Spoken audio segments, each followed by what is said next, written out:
Here we are. We're live. We are live. It's 10 o'clock. It's September 4th. Good to see everybody. Happy September. I hope you had a great Labor Day weekend. Hope you got outside. I know Monday was beautiful here in southeastern Pennsylvania. I'm not sure where you're listening from, but it was a beautiful weekend here.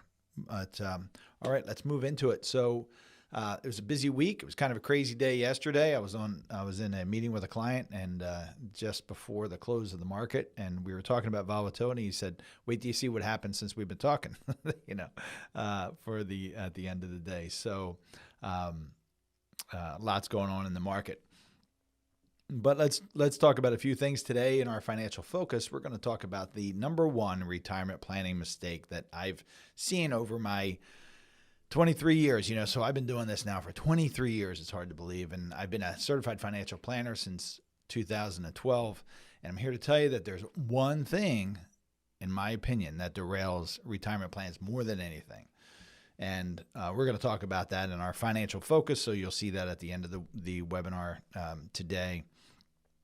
The last section. I want to remind you of the goals I have for you for listening to this webinar, watching the webinar, listening to our podcast, whatever it may be. My goal is for you to be inspired to make changes. I recognize that we do things differently, and that's good. That's exciting. But we've got to kind of reprogram all these things that you've been the way you've been learning for 20, 30 plus years. I want you to open your mind to different ideas and ways of thinking about financial planning and investing.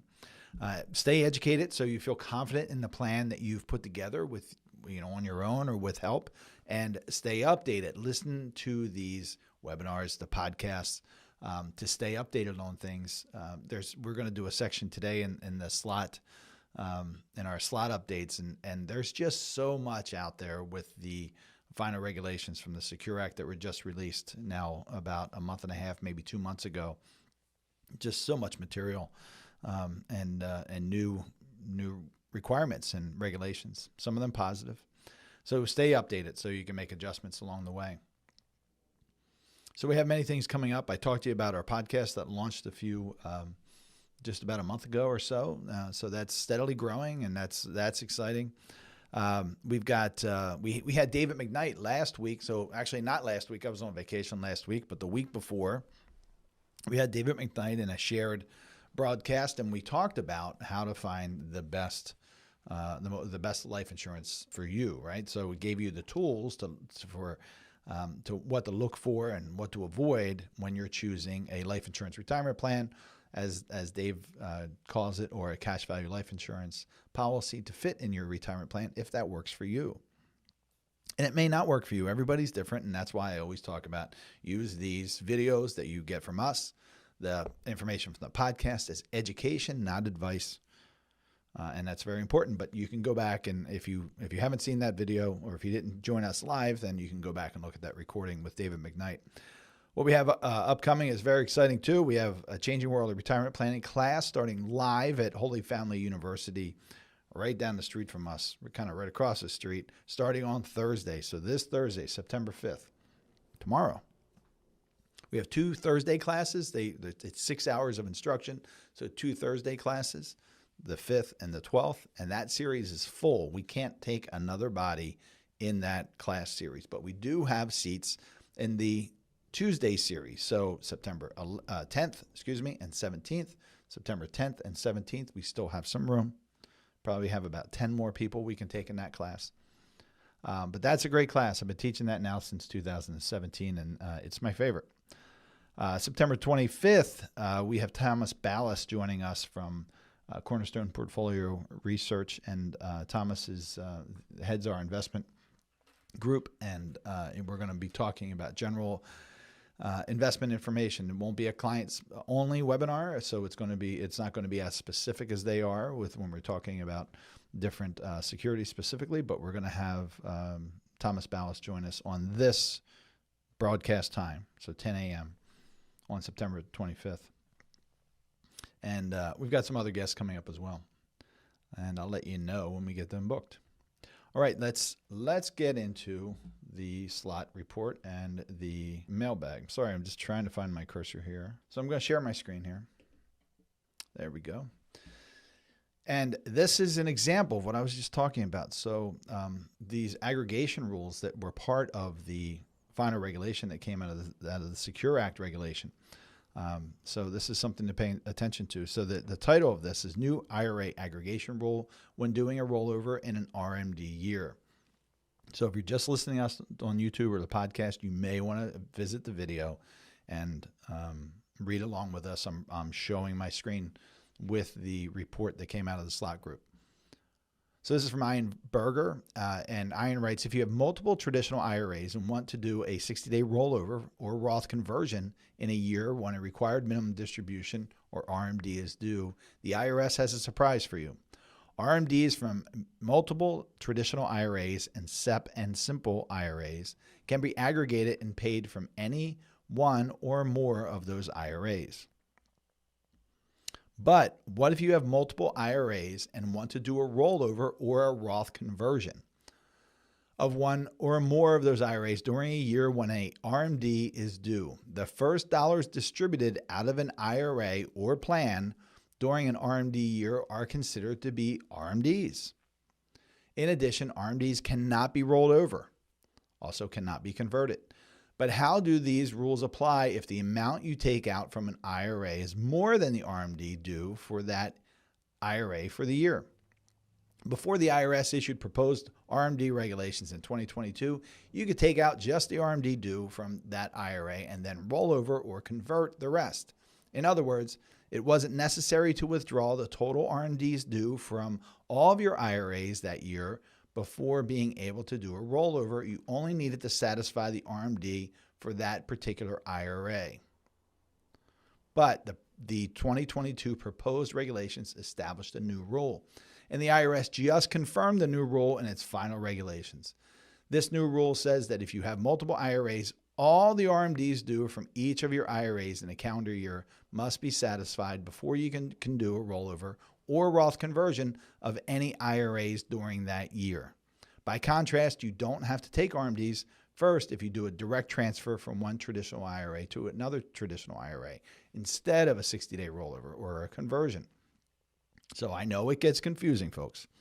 That's why you talk about job security, the more confusing they make these regulations. I swear we're not asking the Congress to make these more confusing, but my gosh, every time they make changes to the tax code, it just, it ensures that folks are going to need us for a long time. So here's an example. Consuelo has 3 traditional IRAs, IRA number 1, IRA number 2, and IRA number 3. She turned 73 in 2024 and must start taking her RMDs from those IRAs. Her 2024 RMD from IRA number 1 is $4,000. Her RMD from IRA number 2 is $6,000, and her RMD from IRA number 3 is $8,000. This gives her $18,000 of total 2024 RMDs. Before taking any RMDs this year, Consuelo withdraws $5,000 from IRA number 1 and wants to convert it to a Roth IRA. Since her total 2024 RMDs are $18,000, Consuelo can't convert any of the $5,000 withdrawal. Instead, she must apply it to the total RMD, and it will just be a taxable distribution. But she has reduced her 2024 RMD shortfall to $13,000, $18,000 minus $5,000. The next day, she withdraws $25,000 from IRA number 2 in another attempt to do a Roth conversion. The first $13,000 of that withdrawal must be applied to wipe out the RMD shortfall, but she can convert the remaining $12,000.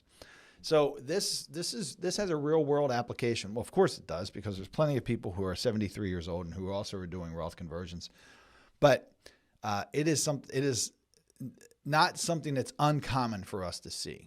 People hit RMD age and they're also doing Roth conversions, and they maybe want to wait until the end of the year to take their RMD, but they may want to do their Roth conversion early in the year, and you have to do it the other way.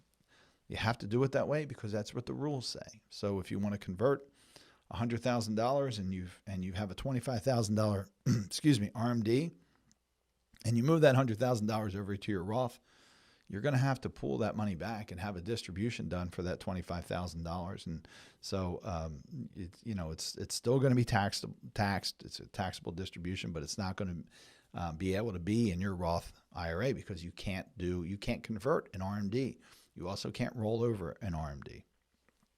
You have to take it out, and it has to remain taxable. This is the Slott mailbag. So this is when people write in with really good questions, and we get some good answers from the Slott group. So again, this is from Ian Berger, and this is titled Successor Beneficiaries and Inherited IRA Rollovers, today's Slott Report mailbag.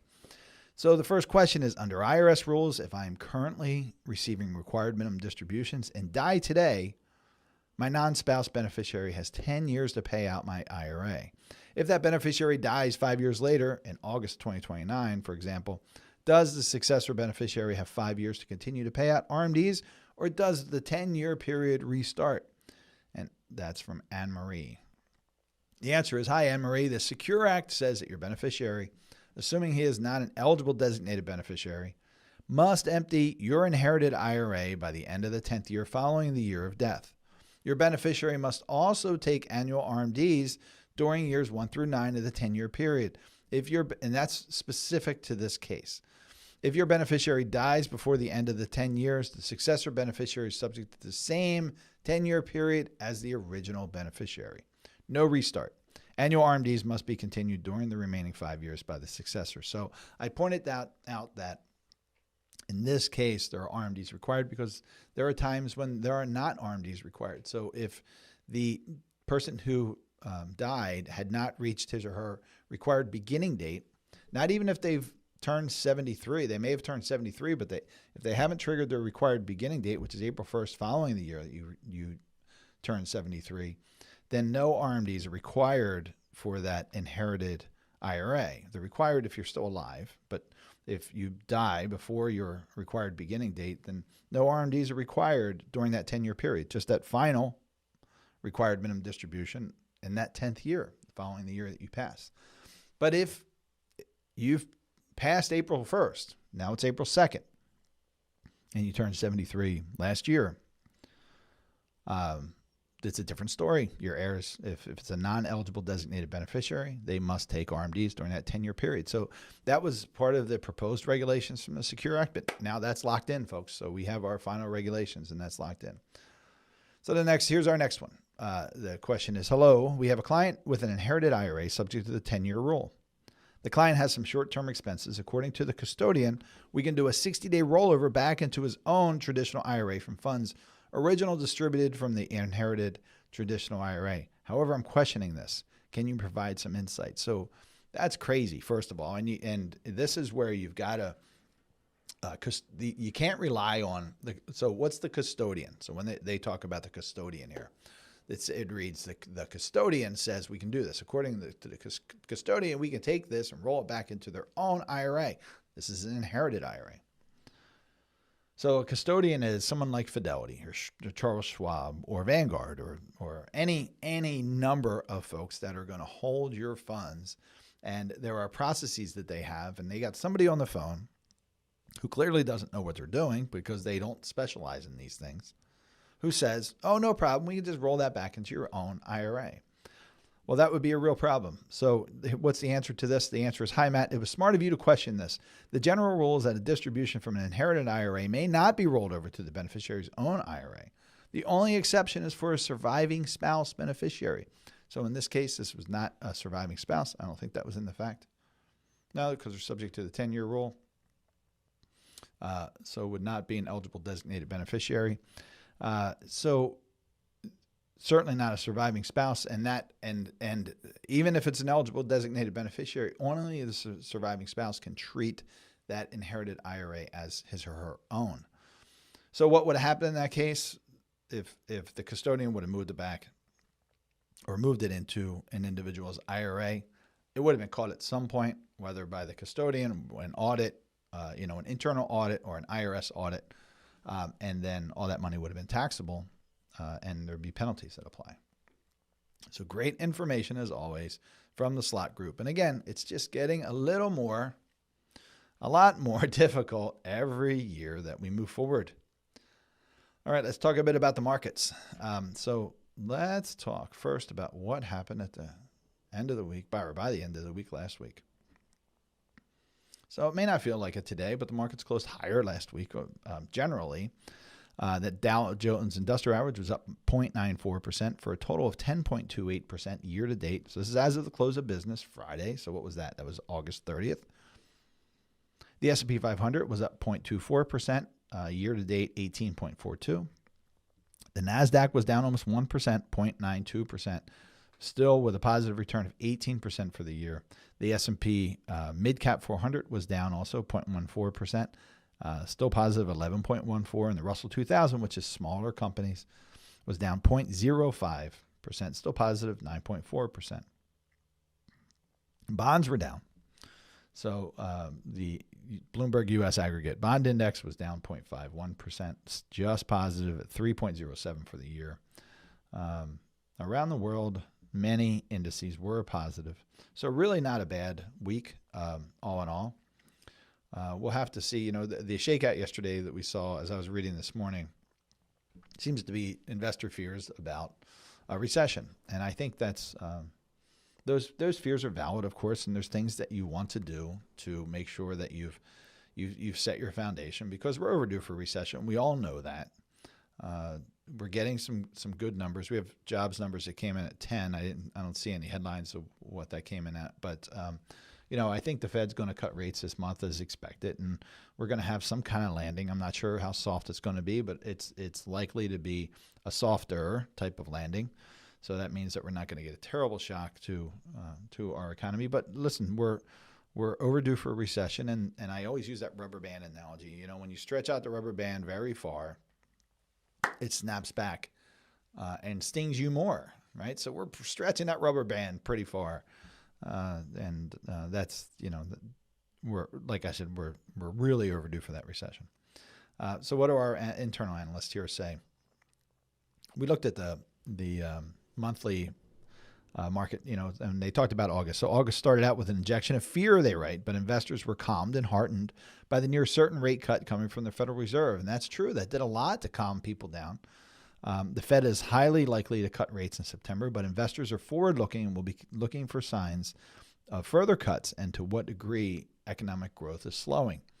So the Fed gets a lot of negative press, right? A lot of people say they're too slow to act. We should have been cutting already. What is it going to be? 0.25%, 0.5%? Are we going to do more by the end of the year? How rapidly by the beginning of the year? I think that I'm of the belief that it's just an impossible job, right? I'm not in charge of the Fed. I probably would have started cutting if I was. I probably would have started cutting interest rates sooner. But hey, that's really Monday morning quarterbacking, right? But we've got to live with what we have, and all we can do is shore up our investments the best we can. And how do we do that? Well, we build that foundation of principal protection, asset allocation, and account segmentation. So if you don't know what the heck I'm talking about when we talk about that, and if you just started listening to us, you can go and we'll put it in the comments like we almost always do now. But we'll put the 3 pillars of investment management video in the comments, and you can look at that, and you'll know what I'm talking about. But that's really your foundation. So when you have all this noise around you, what's the Fed going to do? Is there going to be a recession? How hard is it going to be? How deep is it going to be? How's it going to affect me? Well, the thing is, you shouldn't have it affect your short-term plans. You shouldn't have it affect your funding. And there's lots of tools and resources we have to buffer downside. We have buffered ETFs. We have principal protection platforms. We have spreading out your assets over your lifetime and when you're going to use those funds. That's what we call account segmentation. So we have these tools to remove you from that volatility and that noise and still give you the growth that you're going to need over your lifetime, because we're going to talk about expenses in our next segment. And one of the things that's often missed is the cost of inflation. People are more keenly aware of it today because we've been seeing some very, very high inflation since the pandemic.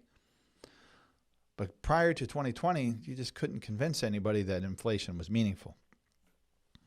So build that foundation: principal protection, asset allocation, and account segmentation. And those things are really, they all have to work together. It's not first this, then this, then this. All right. We already talked about last week's market, so we are ready, folks, to go into our financial focus segment. So just allow me. So this is the financial focus segment of our webinar. Today, we're going to talk about the number one retirement planning mistake. And as I said previously, folks, I've been doing this for 20 plus years. I've been a certified financial planner since 2012. I have seen this number one thing that greatly affects retirement planning more than anything. There's a lot. And I was talking to my wife about this, and she said, "Are you going to do 1, 2, and 3?" I said, "I don't know, but this week I'm going to talk about the number one thing, in my opinion, that can really derail a good retirement plan." And I'll just dig into it, and I'll tell you what it is not tracking, not accounting for, not properly considering your expenses. And we're going to dig into that in just a second. So let's go into that. And this is a mistake made by individuals and professionals alike. I'm very fortunate today. Today I have a coaching call with a group. I can't remember where they are, but we talk about financial planning. We talk about tax efficient planning. And it's not just the individuals. It's not just somebody who's doing it themselves, trying to put together their own plan on their spreadsheet or whatever they're using. It's also professionals. They're not properly calculating and accounting for expenses. So what does that mean? They'll say, well, Mr. and Mrs. Jones, how much do you need to spend every month in retirement? And Mr. and Mrs. Jones might say $10,000 a month. So the time that is often true is almost zero. So even with, I've shared with you before, if you've listened to us before, I work with a lot of engineers. If you don't know any engineers, they tend to be very analytical people that live in worlds of data. So they'll come to me or come to our team and say, "I've been tracking my expenses for 35 years. Look at my spreadsheet. I want to share my spreadsheet with you. It's beautiful, works really well. We're happy to look at it." Almost always there are things that they are not considering. And even if they're considering it, as they review it, I work with a very intelligent individual, and we were talking yesterday, and he said, "Well, we're spending more than we thought. And now it's been a few years, and now we want to slow that down." So that spending more than we thought is a whole other extension of not identifying your expenses. But that is not, how can I say this? That is not uncommon also, right? Because there are things you want to do.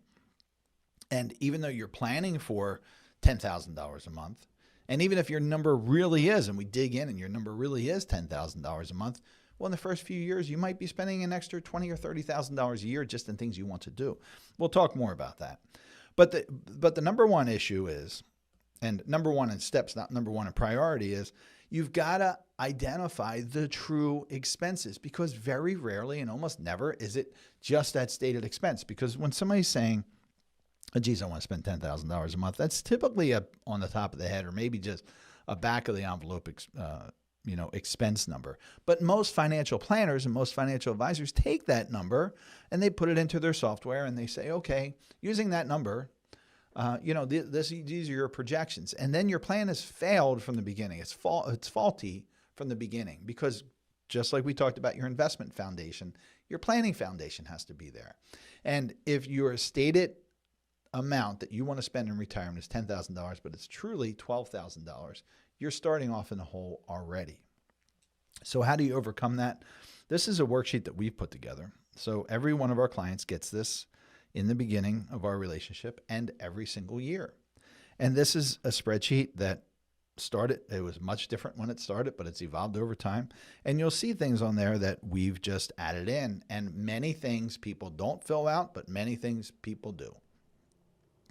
So there are, and I will say that, again, it's very unusual for us not to capture something that somebody wasn't considering. Pet care is a big one. People say, geez, I didn't realize I'm paying $4,000 or $5,000 a year in pet care. Sometimes it's hair and nails. Sometimes it's things that couples don't really want to talk about, but they have to talk about during this planning process to get to the real number. So that is the first thing. So, and if you're a client of ours, you've seen this sheet, and it's really important to have a process that you're working through to really shake those trees and figure out what those true expenses are. And I'm going to say it again, this is a mistake made by individuals and professionals alike. I will say that the majority of financial planners out there don't take the time to really shake the trees to figure out what your true expenses are. So you've got to get to those true expenses, identify those true expenses. And you have to identify these ongoing expenses. There's a big difference between ongoing expenses and one-time expenses. So, and this is another place where people will kind of miss the ball and sometimes overcalculate. They'll say, in this year, let's say in 2024, I bought a new car. It's really hard to. So today I'll share with you. I'm driving my daughter's car. She's away at college, so I'm driving her car. So a Toyota Corolla, I think, was about $30,000 when we bought it, and that's a modest amount for a new or newer car. So if I bought a new car this year, that might be in my budget, and I might just calculate that in my budget. I know that may sound extreme, but we see this. It's not unusual. And if I'm carrying that $30,000 every year, then I'm over budgeting. Does that make sense? So you've got to identify one-time expenses and ongoing expenses. Other one-time expenses might be renovations. I want a new kitchen. I want a new refrigerator. I want a new, we've got these different plans. So one-time expenses and ongoing expenses, it's really important to separate those out. Then you've got your aspirational expenses. So travel, major purchases, RVs, boats, vacation homes, retirement homes.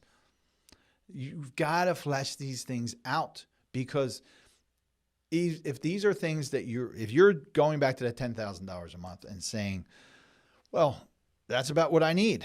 I'm figuring in some dining out, maybe I'm figuring in some entertainment, but that's about it. Again, you're going to want to do those things. If you want an RV now, you're probably going to want it next year in your retirement. Let's work it into the plan and identify if it's going to work, first of all, and maybe your RV fits well into your plan, or maybe it needs to get trimmed back or something different. But you need to identify these aspirational expenses. Don't let them just live out there, in your mind. Well, geez, if we can do this, we'll talk about it. We'll see what kind of money we have, and we could talk about it then. Build it into your plan, because then you can see the effect. Geez, what's an RV cost? I guess it could be anywhere from, tens of thousands of dollars to $1 million. I don't know. I've never really spent a lot of time looking at costs of RVs. Not to identify that deeply, but it's best to do that work and put it in your plan to see what a cost of something, an aspirational expense, will cost you in the long run. Because you might have $1 million, and I always say $1 million is a dangerous amount of money. Why is $1 million a dangerous amount of money? Well, first of all, because it's a lot of money. But if that's what you have in your retirement, you can go through that pretty quickly. So I say it's dangerous because you might think, well, geez, I can just take $100,000. I have $1 million. I can take $100,000 out of there, buy the RV I want, and I'm going to be okay. That might be the case, but you want to stress test that in the plan. If you're going to because you're feeling that wealth and you're feeling, well, hey, I have that money, I can just spend it. Okay, but what is the long-term effect going to be of taking that money out of your financial planning picture, spending it on something, and not having it to live off of in the future? As I was telling a client who was considering a house to buy and how much money they should fund to their house, I kept saying, you can't eat your house. You can spend money on your in your accounts on groceries, and you can eat those, but you can't eat your house. So you can't eat an RV either. You can have lots of fun in an RV, but we got to make sure your basic expenses are taken care of first for the rest of your life. But you have to at first add in those aspirational expenses to see where we go with that. Aspirational expenses, travel, major purchases. How about fun? Many people say, well, geez, I want to spend $10,000 or I need to spend $10,000 a month. And I'll say, do you have fun built in there? You know, going out to dinner, traveling, seeing your kids, grandkids, whatever it is that you want to do when you're retired. And sometimes they say yes. Oh, yeah, I've got that factored in. Sometimes they say, no, that's my basic living expenses. Well, you've got to build in some fun because you want to live your life and you want to have fun in your retirement. So build in that fun. There are expenses commonly not considered. So let's talk about those. Folks, taxes, big one. And it's almost not your fault, right? Because if you're working with a major investment firm or a financial advisor that works with a major investment firm, what do they say about taxes? They say, we're not going to talk about them. They say, we don't do tax planning. They say, we don't give tax advice. We can't give tax advice, they say. Folks, that's crazy. Taxes are one of the largest expenses in your retirement, potentially. The fact that we give the grace to the major investment firms and what they call planning firms to just say, we're not going to talk about this. You got to talk to somebody else about that is crazy. But you have to pay attention to it.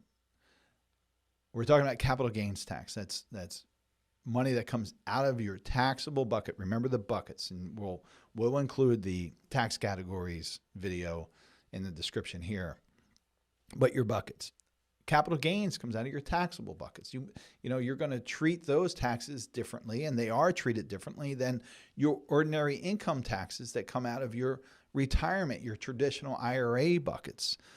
We talked a lot in the weekly webinar section about required minimum distribution of RMDs. These are forced distributions from your IRAs, your 401ks, your retirement plans, your traditional retirement plans, 401ks, et cetera, and IRAs that you must pay tax on. So even if you think you're going to manage your taxes by not taking distributions and you'll pass it on to the next generation or maybe to a charity, well, you still have to account for it because at some point, currently after age 73, the IRS says this is exactly how much you have to take out, and we expect to be paid our taxes, or we're going to penalize you.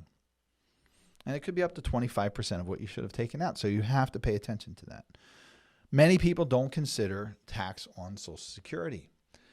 If you're in your early to mid 50s, I'd be surprised if this is even on your radar. But your Social Security can be taxed at 0% or up to 50% of your benefit or up to 85% of your benefit subject to tax. So that's a game changer for people because, a limited number of people now get the statements, but you can go online at ssa.gov and you can get the projections for your Social Security. And most people hit an age, usually around 60, when they start looking at this. And they say, okay, I'm going to get, let's use an example, $3,000 a month. And that's part of their calculation. That's great. I can spend that. But you can't spend that $3,000 a month if you've got to give part of it back to the IRS. So you have to account for that. And you have to, if you're now in your mind, you're spending that $3,000 a month, you've got to draw it out of someplace else. Most people have most of their money in IRAs. So that comes out of IRAs and it's taxed. So to make up for the money you're sending to the IRS for the tax on Social Security, you got to take money out of your IRA probably and pay tax on that for sure if you take it out of your IRA. So you've got to take a larger amount to close that hole. I hope that makes sense. So taxation on Social Security is another big expense that many people are missing. IRMA. So let me just check these off so we know that we talked about them. IRMA, income-related monthly adjustment amounts. This has to do with Medicare. So after you start receiving Medicare benefits, and if you're also getting Social Security at the same time, you get a withdrawal, or you have to pay an amount for your Medicare benefits. Your anything but Part A. So if you look at what those extra costs can be, depending on how much money you make and whether you're a single filer or a married filing joint filer, anything over $103,000 triggers this income-related monthly adjustment amount. If you're for a single filer, anything over $206,000 in what's called modified adjusted gross income triggers this income-related monthly adjustment amount. So that means that you're going to pay $69.90 under the current schedule. This changes every year for your Part B premium. If you have Part D, there's another $12.90, but that's every month per individual. So that adds up, and you can see if it can get pretty expensive. Let's call it $175, $280, $384. That's monthly per individual. So that can get expensive, and these can be added expenses that you just might not be considering. So that is IRMA. How about medical and long-term care? I was talking to somebody just yesterday, and she was sharing with me that she was having a hard time getting her husband. She's totally bought in on doing some good financial planning and tax planning and all the things that you should be doing to prepare for a successful retirement. But her husband's not quite bought in on the whole thing yet, and one of the sticking points for her or for him is long-term care. So I suggested that she go to the Genworth Cost of Care, or Google Genworth Cost of Care. You can do this too. So I have no affiliation with Genworth. Genworth is a company, an insurance company, and they issued many long-term care policies. They don't issue them anymore, but they have a great database, and they have, they're still, I think, the largest provider of long-term care insurance, even though they don't currently issue any policies. But they've got some great information on their website, and you can go and put in your zip code, and you'll see exactly what different levels of care will cost. And then there's a sliding bar, and you can slide that bar right over and take you over the next 10, 20, 30 years. And you can see what the cost of care is going to be. And yes, it can be shocking. So if you imbibe, make sure you pour yourself a glass of wine or your favorite drink before you sit down and do that. It might help. But go to that Genworth Cost of Care and take a look at that. It's really, really eye-opening, because medical costs tend to increase as we get older. The curve looks like this. If this is the beginning of your retirement, and this is the time that you're no longer here, right? That's really what we're looking to fund. Many people think, well, I'm going to start taking out money here, and it's going to increase over time, and that's true because of inflation. But really, what happens is this: you tend to spend more early in retirement. You have a dip down, and then it increases. This increase here is due to medical. The waning here is due to, well, you've been traveling, maybe you're spending down your money, and most people just hit a point, they say enough. I just want to spend some time at home. Maybe it's not as easy for me to get around. And there's, I can't remember who coined the phrase, but there was this go years, slow go years, no go years. And people kind of map their spending based on that. But the problem is that if these are your go years, sure, you're likely to spend more. If these are your slow-go years, then it'll slow down for you. But the no-go years, you're still spending money, because most of us, our medical bills increase dramatically. And again, I would not just traditional medical, but some level of additional care, whether it's in-home care, long-term care, what have you. So pay attention to that medical. That's another expense that just isn't often considered enough. Inflation. Okay, everybody knows about inflation now. People have very, very short memories, and if we're successful to get inflation back to anywhere near 2%, I'm not optimistic, but the 100-year average is about 3.5%. Might be 3, but close enough. You've got to pay attention to inflation, because what if inflation is just at 3.5%? What if we just maintain inflation at 3.5%? Well, that doesn't sound like a lot, does it? Well, let me share with you an excerpt here of some work I did for somebody. And this is really simple.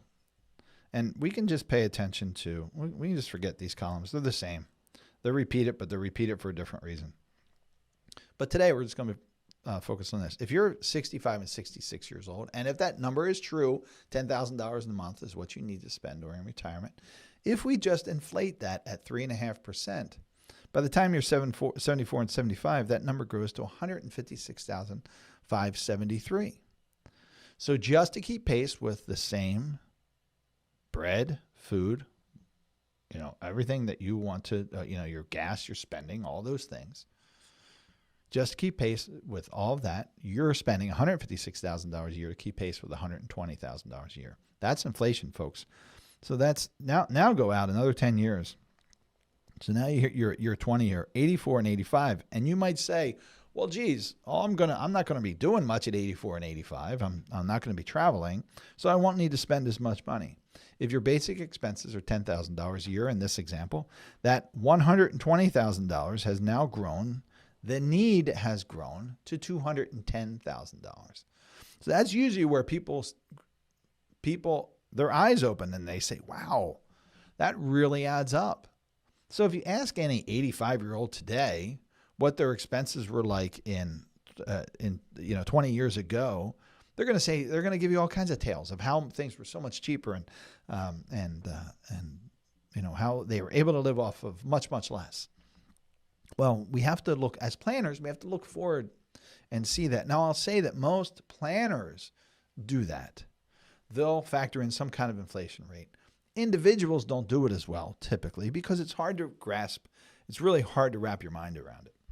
Sometimes, folks, it's hard to wrap your mind around your actual expenses. We had one, again, very, very smart individual who told us they wanted to spend X number of dollars. When we shook the trees for them, use this planning chart, this expense sheet, we call it. We came out with a much higher number, and she just couldn't believe it. Even though she was doing it, and this is what she was spending, $180,000 a year compared to $110,000 a year, for example. And I think that was about what it is. Her husband was sitting next to her saying, yeah, that's right. Those numbers are right. She just still couldn't believe it. So sometimes it's hard to get your head around these things. And it just takes, folks, it just takes time and consistency, really, just like inflation. Other things that people aren't considering is housing, maintenance, cars. So housing, depending on where you are and listening to this, housing is very, very expensive today, and you have to pay for it somehow. So whether you're renting an apartment, some people sell their house and then they rent an apartment. Well, the problem with that is rents increase consistently over time. Once you buy a house, or even if you mortgage a house, your payment is steady, your taxes will increase over time. So you have to consider that as well. There are lots of considerations with housing. One of them is maintenance of the place that you live. Cars. Now, some people, they don't have two cars during retirement, and they just break it down to one, but some people want their ongoing independence, and they don't want to have to rely on looking for another person or waiting for another person, coordinating with another person. A lot of folks it depends. It's very generational. It seems to be who's comfortable with something like Uber, but cars are expensive, folks. It's really hard to find a new car for sure that's under $50,000. It's really easy to get up to those numbers.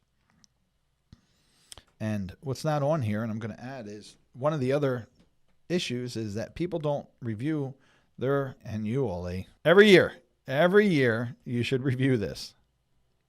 Every year you should review your plan and including your expenses. That says every year you should review this financial plan. You should review your expenses.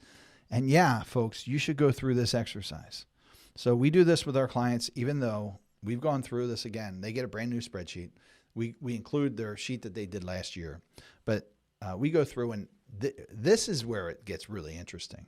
We'll have clients we work with, even 1 year or 2 years or 3 years or many years, whatever it is, and they'll tell us ongoing expenses is this, and it'll be drastically different the next year.